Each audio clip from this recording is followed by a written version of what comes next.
ठीक है। एक धातु तथा आधार, इसमें इंट्रोडक्शन परिचय हमारा हो गया है। अगला जो हेडिंग रहेगा वो होगा धातु। क्या होते हैं? मेटल। हाँ, मेटल।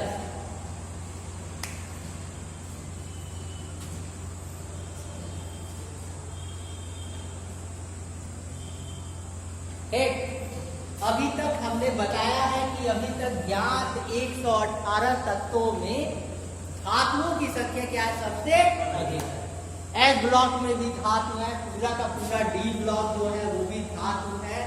एफ ब्लॉक भी क्या है? पूरा का पूरा धातु है। एक बचता है पी ब्लॉक। पी ब्लॉक में कुछ धातु है, कुछ अधातु है, कुछ उपधातु। उपधातुओं की संख्या सबसे कम होती है, धातुओं की संख्या सबसे अधिक होती है, फिर उससे कम अधातुओं की और सबसे कम उपधातु। एक ये होता है संख्या। तो धातु क्या होते हैं? यहां देखिए, वे तत्व जो इलेक्ट्रॉन का त्याग, धन आयन बनाने की प्रवृत्ति रखते हैं, अर्थात जो धन आयन बना सकते हैं उनको हम लोग क्या कहते हैं? धातु। और वे तत्व जो इलेक्ट्रॉन को ग्रहण करते हैं और ऋण आयन बनाते हैं उनको हम लोग क्या कहते हैं? अधातु। अगर धन आयन बनाएगा तो धातु, अगर ऋण आयन बनाएगा तो एक। तो ये दो चीजें हैं, तो लिखिएगा धातु में मेटल। वे पदार्थ या वे तत्व लिखिए। वे तत्व जो एक या एक से अधिक इलेक्ट्रॉनों का त्याग कर, वे पदार्थ जो एक या एक से अधिक इलेक्ट्रॉनों का त्याग कर धनायन बनाने की प्रवृत्ति रखते हैं, धनायन बनाने की प्रवृत्ति रखते हैं, धातु कहलाते हैं। धातु कहलाते हैं।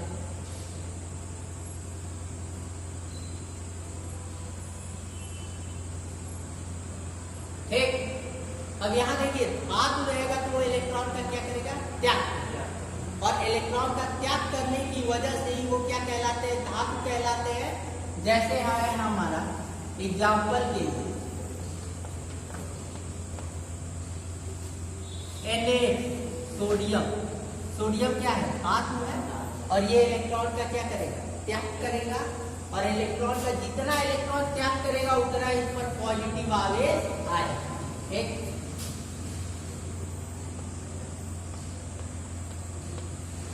कितने इलेक्ट्रॉन का त्याग किया है? एक। तो इस पर पॉजिटिव आवेश कितना है? एक। अगला है Mg, मैग्नीशियम। ये भी क्या है? धातु है, और ये भी क्या इलेक्ट्रॉन का क्या करेगा? त्याग करेगा। और इलेक्ट्रॉन का त्याग करेगा तो ये दो इलेक्ट्रॉन का त्याग। कितने इलेक्ट्रॉन का त्याग करेगा? दो इलेक्ट्रॉन। तो जाहिर सी बात है Mg पर 2 प्लस आवेश आएगा। एक जितना ऋण होगा उतना ही धन होगा। यहाँ देखिए 2 ऋण, तो यहाँ 2 क्या हो जाएगा? धन हो जाएगा।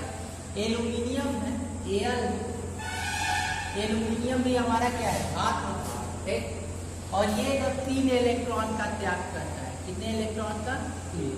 अर्थात इलेक्ट्रॉन का अगर त्याग करने की बात करते हैं तो इलेक्ट्रॉन हमेशा 1 का त्याग होगा या 2 का त्याग होगा या 3 का। 3 से अधिक इलेक्ट्रॉन का त्याग नहीं। ठीक। 3 से अधिक इलेक्ट्रॉन का त्याग नहीं होता। ठीक। तो ये Al क्या बनाएगा? Triple positive. जितना ऋण आवेश आएगा उतना ही हमारा क्या आएगा? धन। ठीक। तो ये है 3 से अधिक कभी नहीं त्याग करेंगे, ये याद रखें। ठीक। क्योंकि अष्टक नियम के अनुसार, और अष्टक नियम ये कहता है कि सभी चाहते हैं वाई कोश में कितना हो जाए? 8 हो जाए। और 8 करने के लिए ये इलेक्ट्रॉन का क्या करते हैं? त्याग करते हैं। इलेक्ट्रॉन को क्या करते हैं? देते हैं। ठीक। तो आगे चलते हैं, धातु कौन कौन से होते हैं? अगर हम देखते हैं सोडियम, एटॉमिक नंबर होता है 11। इसका इलेक्ट्रॉनिक विन्यास कहेंगे 2,8,1। इसके बाद तो उसमें कितना इलेक्ट्रॉन? एक। अब इसको अष्टक पूरा करना है, 8 y कोष में करना है। तो अगर ये बाहर वाले एक इलेक्ट्रॉन को निकाल देगा तो बाहर इसका कितना बचेगा? 8 अष्टक हो जाएगा ना। अगर एक इलेक्ट्रॉन बाहर कर दे तो सबसे बाहर वाले कोष में कितना है? 8 हो जाएगा। ठीक, मैग्नीशियम देखते हैं, Mg 2,8, 2। इसके बाद कितना है? 2। तो ये कितने इलेक्ट्रॉन का त्याग करेगा? 2 इलेक्ट्रॉन का। ठीक, एल्यूमिनियम का करते हैं एग्जाम्पल, इसीलिए सीरियल नंबर से दिए 13, 30, 2,8, 3। अब ये कितने इलेक्ट्रॉन का त्याग करेगा? 3 का। बाहर कितना है? बाहरी कोष में इलेक्ट्रॉन रहेंगे, सभी का क्या कर देगा? त्याग कर देगा। बाहर निकालेगा तो एल्यूमिनियम कितने इलेक्ट्रॉन का त्याग करेगा? 3 का। मैग्नीशियम कितने का करेगा? 2 का। अगर कहीं बाहर कोष में 4 आ जाए, तब वो ना ही त्याग करेगा ना ही ग्रहण। तो त्याग भी कर सकता है, ग्रहण भी कर सकता है, और वो आ जाता है किसमें? ऊपर का। किसमें आएगा? ऊपर का। अगर 4 आ जाता है। तो अगला हेडिंग लिखिएगा आधार। आधार नॉन मेटल।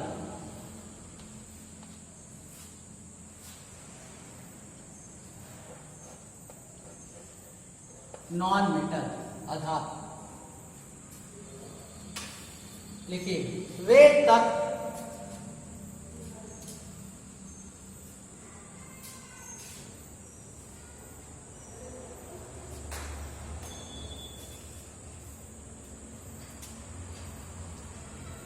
वे तत्व जो एक या एक से अधिक,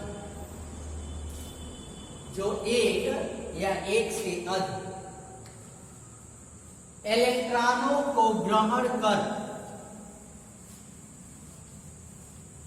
इलेक्ट्रॉनों को ग्रहण कर ऋणायन बनाने की प्रवृत्ति, ऋणायन बनाने की प्रवृत्ति रखते हैं।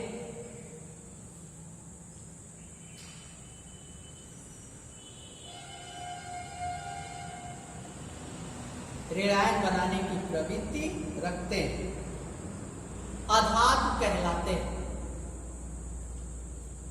अधातु कहलाते हैं। फॉर एग्जाम्पल, यहां देखिए Cl होंगे, क्लोरीन। क्लोरीन जो होगा वो एक इलेक्ट्रॉन को ग्रहण करेगा। क्या करेगा? ग्रहण। वहां त्याग हो रहा था, यहाँ क्या होगा? ग्रहण होगा। एक इलेक्ट्रॉन को ग्रहण करेगा और बनाएगा क्या? Cl निगेटिव, ऋणायन। एक ऑक्सीजन, ऑक्सीजन 2 इलेक्ट्रॉन को ग्रहण करेगा, बनाएगा O डबल निगेटिव। एक नाइट्रोजन N, ये 3 इलेक्ट्रॉन को ग्रहण कर बनाएगा N 3 निगेटिव। ठीक, तो ये सभी क्या है? आधार हुआ, क्लोरीन हुआ, ऑक्सीजन हुआ, नाइट्रोजन हुआ, ये सभी क्या है? आधार। ठीक, फॉर एग्जाम्पल नोट कर, धातुओं के भौतिक गुण।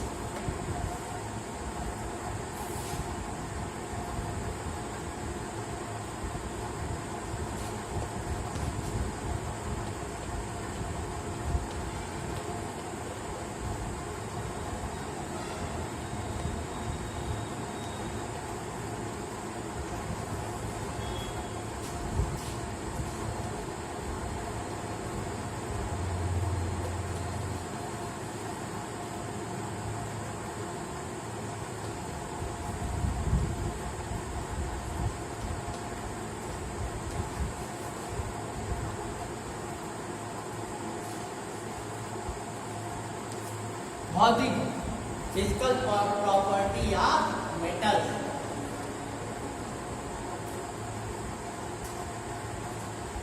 फिजिकल प्रॉपर्टीज ऑफ मेटल, धातुओं के भौतिक गुण।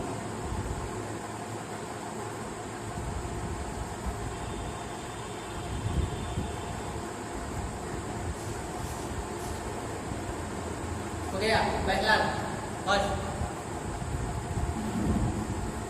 हो गया। ये भौतिक गुण में ही पहला लिखवा रहे। देखिए, पारे को छोड़कर, पारे को छोड़कर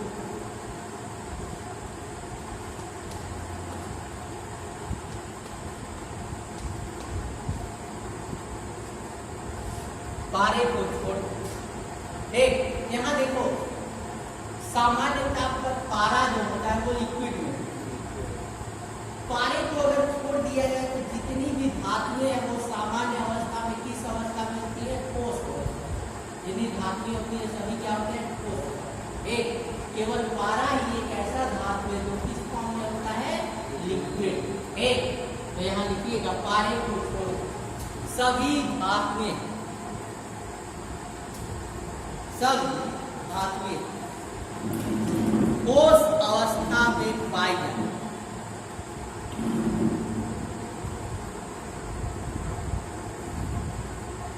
पारे को छोड़कर सभी धातुएं ठोस अवस्था में पाई जाती है। सभी धातु जो होते हैं पारे को अगर छोड़ दिया जाए तो सभी धातु किस अवस्था में होते हैं? ठोस अवस्था। एक सेकेंड नंबर,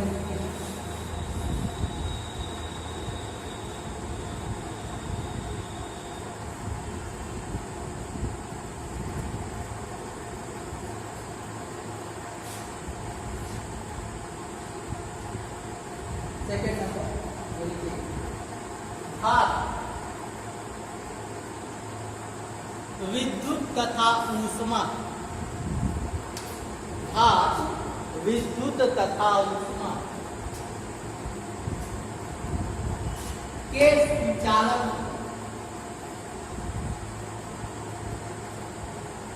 विद्युत तथा ऊष्मा के क्या होते हैं? सुचालक। जानते हो ना, जितने भी मेटल्स होते हैं वो विद्युत और ऊष्मा के क्या होते हैं? चालक। और जानते हो चालन का कार्य कौन करता है? ये जो धातुएं हैं वो इलेक्ट्रॉन का त्याग करते हैं, इलेक्ट्रॉन को बाहर निकालते हैं। और जो इलेक्ट्रॉन को बाहर निकालते हैं उनको साइंस की भाषा में हम लोग मुक्त इलेक्ट्रॉन कहते हैं। क्या कहते हैं? मुक्त इलेक्ट्रॉन। और ये मुक्त इलेक्ट्रॉन के कारण ही ये विद्युत और ऊष्मा के क्या होते हैं? सुचालक। क्या होते हैं? विद्युत और ऊष्मा के किसके कारण? मुक्त इलेक्ट्रॉन। एक, क्योंकि ये इलेक्ट्रॉन का त्याग करते हैं और जिनका त्याग कर दिया जाए वो मुक्त छूट। एक, और वही छूटे हुए जो इलेक्ट्रॉन होते हैं वो इनका क्या करते हैं? विद्युत और ऊष्मा का क्या करते हैं? चालन करते हैं। एक, अगला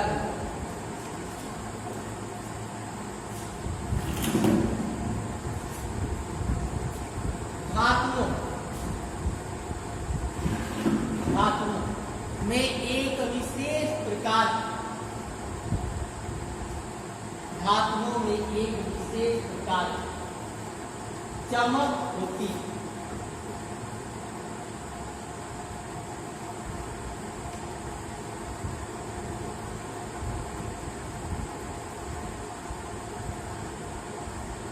धातुओं में क्या होती है? एक विशेष प्रकार की चमक। एक जानते हो ना, मेटल जो भी खरीद के लाओगे तो पहले चमकता है, धीरे धीरे उसका रंग क्या होता है? खराब पड़ता है। तो अर्थात जितनी भी धातुएं होती है उनके अंदर एक प्रकार का अपना एक चमक, लाइट, एक जिसे धात्विक चमक कहते हैं, जिसे धात्विक चमक कहते हैं। धात्विक चमक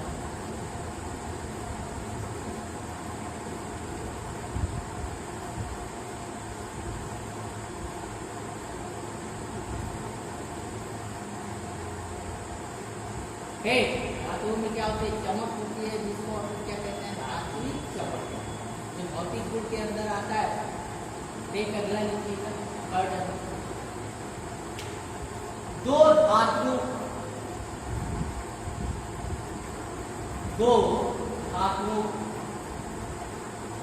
आपस में टकराने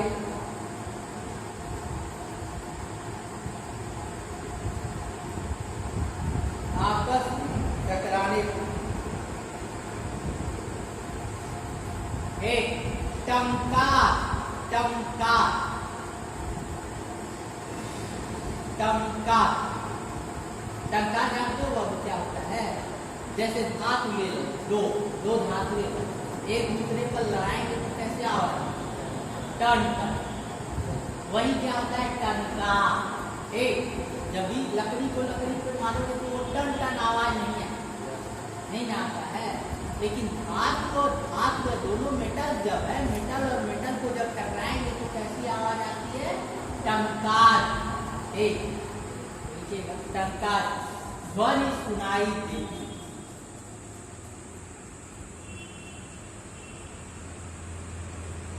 ध्वनि सुनाई देती, जिसे धात्विक ध्वनि कहते हैं।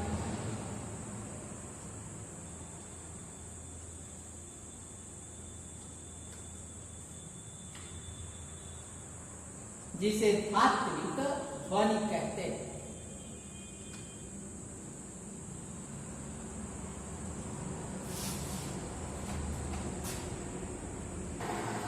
धातुओं में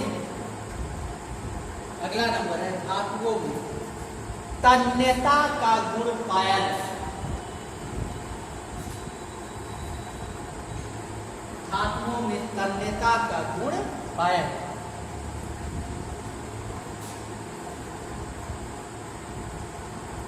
एक अब तन्यता क्या होता है? अब यहाँ तन्यता नॉर्मली सब लोग तन्यता तुम लोग कहते हो तानना, तानना या खींचना। और जिस धातु अगर धातु है तो हम उसको तानेंगे, खींचेंगे तो वो बढ़ेगा। क्या होता है? बढ़ता है। और बढ़ता है तो अर्थात उसके अंदर कौन सा गुण है? तन्यता। अर्थात धातु को खींच करके हम तार के रूप में बना धातु है। और सबसे अधिक तन्य धातु कौन सा है पता है? जिसको खींचोगे महीन से महीन तार बन जाएगा लेकिन टूटेगा। सबसे अधिक तन्य धातु। अच्छा, पतले से पतला तार किसका बनाया जा सकता है? किस धातु?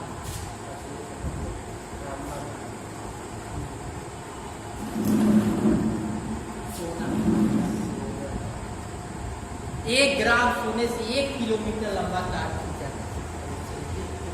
हाँ, 1 ग्राम सोने से 1 किलोमीटर लंबा तार, बहुत पतला तार बनाए और उसको खींचोगे तो ये टूटेगा नहीं, फैलता ही चला जाए।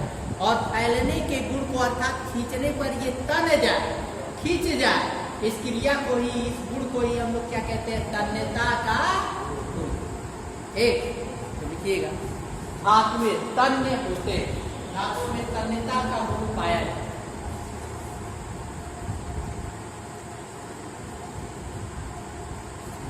अर्थात इनको खींचकर लंबा तार बनाया जा सकता। इनको खींचकर लंबा तार बनाया जा सकता है।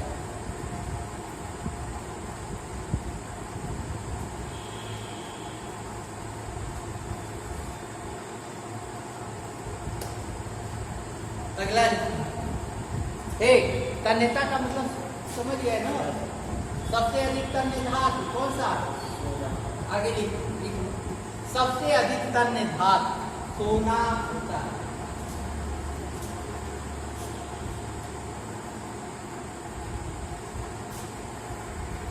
ये आघात वर्धनीय,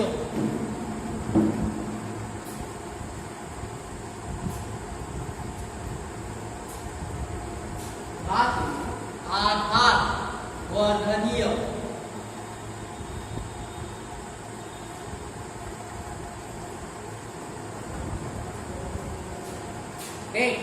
अब यहाँ देखो आघात वर्धनी का मतलब क्या हुआ कि अगर किसी चीज पर आघात करे, चोट करे,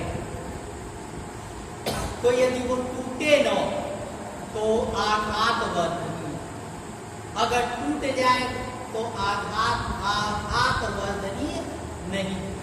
जैसे तुम लोहा ले, लोहे को पीटोगे तो वो टूटेगा नहीं, फैल जाए, चपटा हो जाएगा, लेकिन टूटेगा जल्दी नहीं।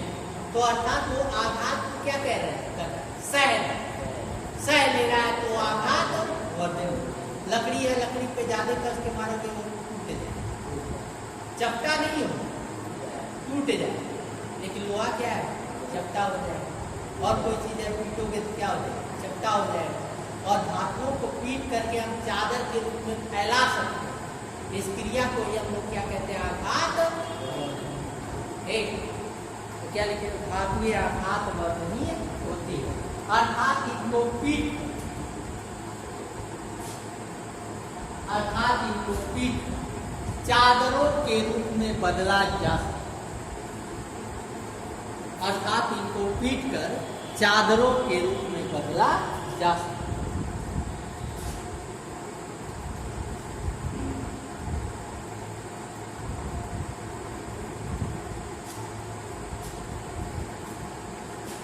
हो गया। अगला धातुओं का गलनांक एवं क्वथनांक, धातुओं का गलनांक एवं क्वथनांक उच्च होता है।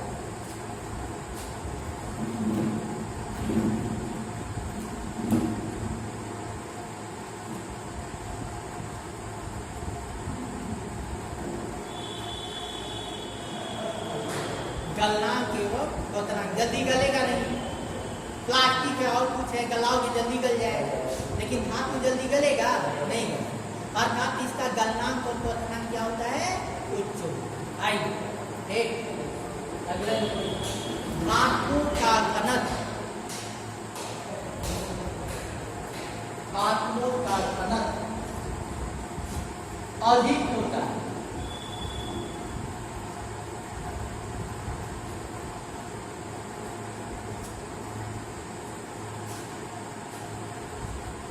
धातुओं का घनत्व क्या होता है, अधिक।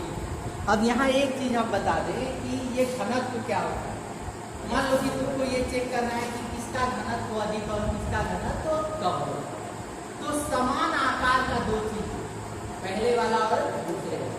मान लो कि समान आकार का लकड़ी और समान आकार का लोहा, कौन भारी, लोहा। लोहे का घनत्व क्या, अधिक। लकड़ी का घनत्व क्या, कम। समान आकार का रहे, जो अगर भारी रहेगा तो उसका घनत्व अधिक, और जो हल्का रहेगा तो उसका घनत्व क्या, कम। अर्थात धातु जितने रहेंगे उनका घनत्व क्या होगा, कम होगा, और धातु जितने होते हैं उनका घनत्व क्या होता है, अधिक। एक तो इतना हो गया धातु के गुण में। अब कल जो है वो लिखवाएंगे क्या,